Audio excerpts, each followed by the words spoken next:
ഡൽഹി തെരഞ്ഞെടുപ്പിലെ കനത്ത പരാജയത്തിന് പിന്നാലെ പഞ്ചാബ് എ.എ.പിയിൽ പ്രതിസന്ധി.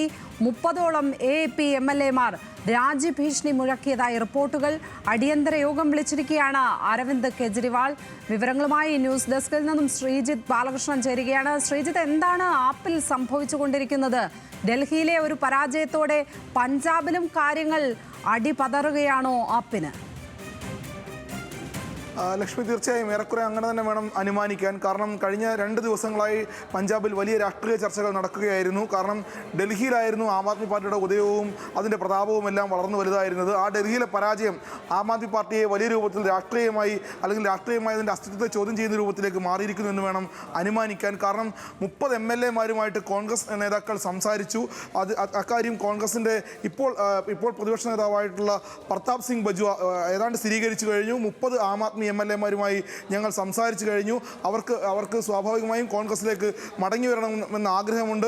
അതുകൊണ്ട് തന്നെ ഡൽഹിയിലെ പരാജയത്തിന് ശേഷം ആം ആദ്മി പാർട്ടിക്കുണ്ടായ രാഷ്ട്രീയമായ അസ്തിത്വമില്ലായ്മ ഞങ്ങളിലേക്ക് വരികയാണ്.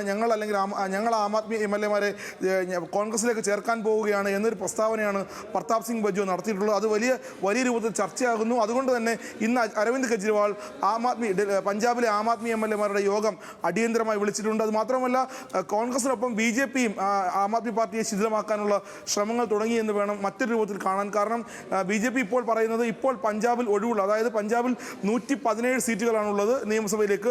അതിൽ 93 സീറ്റുകളിലാണ് ആം ആദ്മി ജയിച്ച് അവർ അധികാരത്തിലെത്തുന്നത്. ഭഗവന്ത് സിംഗ് മാനാണ് അവിടുത്തെ മുഖ്യമന്ത്രി, നമുക്കറിയാവുന്ന കാര്യമാണ്.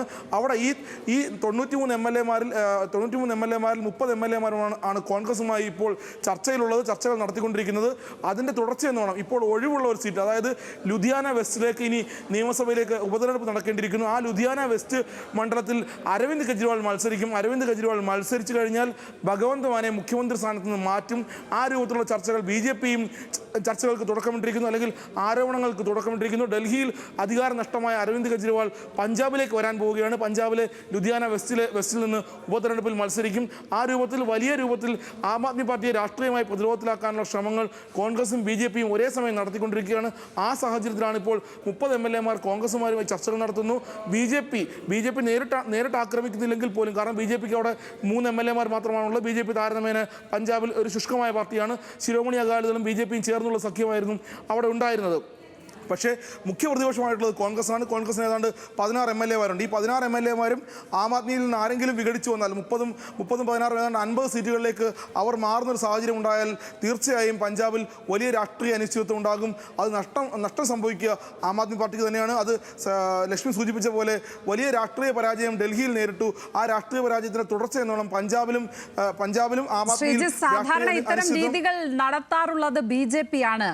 അത് അതേപടി പിന്തുടരുകയാണോ കോൺഗ്രസും? പ്രത്യേകിച്ചും ആപ്പിന് ഇത്തരത്തിൽ കോൺഗ്രസ് ഒരു ആപ്പ് വയ്ക്കുന്നത് ഒരുപക്ഷെ ഇപ്പോൾ തന്നെ ഇന്ത്യ മുന്നണി എന്ന് പറയുന്ന ഒരു സഖ്യം കഴിഞ്ഞു പോയ ഒരു കാര്യം പോലെയാണ്. അതിന് ഒരിക്കലും പ്രാബല്യത്തിൽ വരാത്ത വിധത്തിൽ ആകില്ലേ ഇത്തരം നീക്കങ്ങൾ?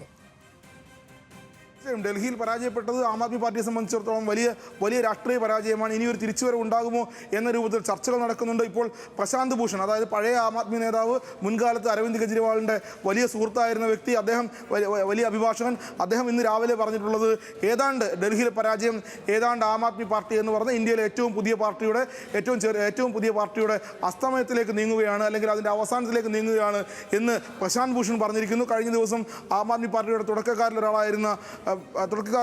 ഒരാളായിരുന്ന യോഗേന്ദ്ര യാദവും ഈ രൂപത്തിലൊരു പ്രസ്താവന നടത്തിയിരുന്നു. അതുകൊണ്ട് തന്നെ ആം ആദ്മി പാർട്ടിയുടെ തുടക്കത്തിലുണ്ടായിരുന്ന ആളുകൾ, അല്ലെങ്കിൽ പിന്നീട് അരവിന്ദ് കെജ്രിവാൾ ഒഴിവാക്കിയവർ, പുറത്താക്കിയവർ, ആം ആദ്മി പാർട്ടിയെ വിട്ടുപോയവരെല്ലാവരും ഇപ്പോൾ അതേ ഒരു വശത്തിലേക്ക്, നാണയത്തിലേക്ക്, അതേ ഒരു ആശയത്തിലേക്ക്, അതേ ഒരു അനുമാനത്തിലേക്ക് വരികയാണ്. ഏതാണ്ട് ഡൽഹിയിലുണ്ടായ പരാജയം രാഷ്ട്രീയമായി ആം ആദ്മി പാർട്ടിയുടെ അസ്തമയത്തിലേക്ക് നീങ്ങുകയാണ് എന്ന രൂപത്തിലാണ് ഇപ്പോൾ ചർച്ചകൾ നടക്കുന്നത്. അതുതന്നെയാണ് ലക്ഷ്മി ഇപ്പോൾ സൂചിപ്പിച്ചതും. ഏതാണ്ട് പഞ്ചാബിലും സമാനമായ സാഹചര്യം. ഭഗവന്ത് സിംഗ് മാൻ എന്ന് പറയുന്ന ഒരു വ്യക്തിയെ കൊണ്ട് മാത്രം കൂട്ടിയാൽ കൂടുന്നതല്ല പഞ്ചാബിലെ ആം ആദ്മി പാർട്ടി. അത് അരവിന്ദ് കെജ്രിവാൾ കൂടി ചേർന്നാണ്, അല്ലെങ്കിൽ അരവിന്ദ് കെജ്രിവാളിനെ മുന്നിൽ കണ്ടുകൊണ്ടാണ് ആം ആദ്മി പാർട്ടി മുന്നോട്ട് പോയിക്കൊണ്ടിരിക്കുന്നത്. പഞ്ചാബിൽ ഉണ്ടായതുപോലും ഒരു ആൾക്കൂട്ടം രാഷ്ട്രീയ പാർട്ടിയായി മാറുകയായിരുന്നു. ആ രാഷ്ട്രീയ പാർട്ടിയാണ് ആം ആദ്മി പാർട്ടിയായി മാറിയത്. കോൺഗ്രസ് ഭരിച്ചിരുന്ന ഒരു സംസ്ഥാനത്ത് കോൺഗ്രസിനെതിരെയുള്ള വികാരം മുതലാക്കാൻ ബി.ജെ.പിക്കോ ശിരോമണി അകാലിദളിനോ കഴിയാതെ വന്നപ്പോഴാണ് 2022 അവിടെ ആം ആദ്മി പാർട്ടി അധികാരത്തിലെത്തുന്നത്. ആ രാഷ്ട്രീയ സാഹചര്യം ഇപ്പോഴില്ല. ഇപ്പോൾ പകരം ബി.ജെ.പിയും കോൺഗ്രസും ഒരേപോലെ 2024 പാർലമെന്റ് തെരഞ്ഞെടുപ്പിൽ ആം ആദ്മി പാർട്ടിക്ക് 3 സീറ്റുകൾ മാത്രമാണ് പഞ്ചാബിൽ ലഭിച്ചത്, പഞ്ചാബ് ലോക്സഭയിലേക്ക് ലഭിച്ചത്. സ്വാഭാവികമായും അതൊരു പരാജയം തന്നെയായിരുന്നു.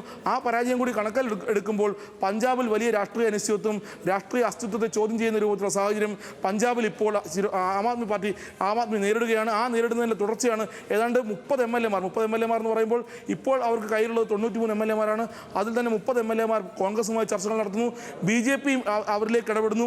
BJP നേരിട്ട് ആക്രമിക്കുന്നില്ല എങ്കിൽ പോലും BJP ഇപ്പോൾ നടത്തുന്നത് നേരിട്ട് അരവിന്ദ് കെജ്രിവാളിൻ്റെ നേരെയുള്ള ആക്രമണമാണ്. അതായത് ഭഗവന്ത് സിംഗ് മാനെ മുഖ്യമന്ത്രി സ്ഥാനത്ത് നിന്ന് മാറ്റിക്കൊണ്ട് അരവിന്ദ് കെജ്രിവാൾ മുഖ്യമന്ത്രിയാകാൻ പോകുന്നു എന്ന രൂപത്തിൽ BJP കൂടി പ്രചരണം നടത്തുമ്പോൾ അത് ആം ആദ്മി പാർട്ടിയെ സംബന്ധിച്ച് വലിയ രാഷ്ട്രീയ ചർച്ചകൾക്കും വലിയ രാഷ്ട്രീയ പ്രതിരോധത്തിലേക്കും നീങ്ങുന്നൊരു സാഹചര്യമാണ് ഇപ്പോൾ ഉണ്ടാകുന്നത്. ലക്ഷ്മി, ആം ആദ്മി പാർട്ടിയിൽ വലിയ രാഷ്ട്രീയ അനിശ്ചിതാവസ്ഥകൾ തന്നെയാണ്. ആപ്പിന് അടിപതറിയിരിക്കുന്നു ഓൾറെഡി ഡൽഹിയിൽ. ആ തെരഞ്ഞെടുപ്പ് പരാജയത്തിന് പിന്നാലെ ഇപ്പോൾ പഞ്ചാബിലും വലിയ പ്രതിസന്ധിയിലേക്ക് ആപ്പ് പോവുകയാണ്. 30ഓളം AAP MLA-മാരാണ് രാജ്യഭീഷണി മുഴക്കിയതായുള്ള റിപ്പോർട്ടുകൾ പുറത്തു വരുന്നത്.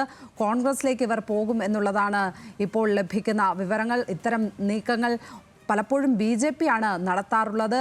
ഇപ്പോൾ BJPയുടെ അതേ നീക്കം കോൺഗ്രസ് പഞ്ചാബിൽ നടത്തുന്നു എന്ന് വേണം മനസ്സിലാക്കാൻ. അങ്ങനെ AAPയും കോൺഗ്രസും തമ്മിലുള്ള ആ ഒരു വൈരം അത് മൂർച്ഛിക്കുന്നതും നമുക്ക് ഈ ഘട്ടത്തിൽ കാണാൻ കഴിയും. എന്താകും പഞ്ചാബിൽ സംഭവിക്കുക എന്നതറിയാൻ വലിയ കൗതുകമുണ്ട് എല്ലാവർക്കും. എന്തായിരിക്കും അവിടെ സംഭവിക്കുക എന്നുള്ളത്, അവിടെ വലിയ രാഷ്ട്രീയ നീക്കങ്ങൾ നടക്കുന്നു എന്നുള്ളതാണ് ഈ ഘട്ടത്തിൽ പുറത്തു വരുന്ന വിവരങ്ങൾ. നാഷണൽ ഡെസ്കിൽ നിന്നും ശ്രീജിത്ത് ബാലകൃഷ്ണനാണ് വിശദാംശങ്ങൾ പങ്കുവച്ചത്.